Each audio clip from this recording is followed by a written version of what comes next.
အားလုံးပဲမင်္ဂလာပါအခုကျွန်တော်တည်ဆိုခဲ့တဲ့ဒီလိုလေးပဲဆိုတဲ့သချင်းလေးပေါ့နော်ဒီငင်းချမ်းကိုဖြစ်ပါတယ်ဆိုတော့ဒီသချင်းလေးကိုမကြခင်မှာကျွန်တော်တို့ cover အနေနဲ့နောက်ထပ် version တစ်မျိုးလေးနဲ့ထပ်မံပြီးတော့နားဆင်ရတော့မှာဖြစ်ပါတယ်ဒီကတော့ကျွန်တော်တို့ဆိုထားတာမဟုတ်ပါဘူးကျွန်တော်တို့တေးလေးပဲပါဝင်ထားတာပေါ့နော်ဆိုတော့ယောက်ျားလေး version အနေနဲ့နားဆင်ရမှာပါ dramatic လေးကိုလည်းအတိအကျလေးကျွန်တော်ဒီ TikTok ကျွန်တော်ရဲ့ TikTok မှာရောကျွန်တော် Facebook မှာရောပြောပြပြီးသွားပါမယ်ခင်ဗျာဆိုတော့ပြီးတော့ဘယ်မှာနားဆင်လို့ရလဲဆိုလို့ရှိရင်ကျွန်တော်တို့ဒီစိတ်ချမ်းသာ entertainment Facebook page တွေကနေပြီးနားဆင်လို့ရမယ်စိတ်ချမ်းသာရဲ့ YouTube channel လေးကနေနားဆင်လို့ရမယ်ပြီးတော့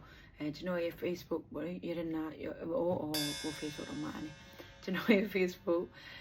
Facebook ဖြစ်တဲ့ Jewel ရတနာ official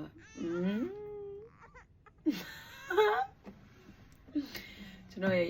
Jewel ရတနာ Facebook page မှာနားဆင်လို့ရပါတယ်ပြီးတော့ကျွန်တော်ရဲ့ YouTube channel ဖြစ်တဲ့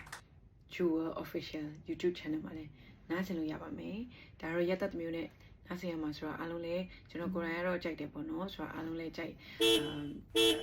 တွေ့ပါစေလို့မျှော်လင့်ပါတယ်လို့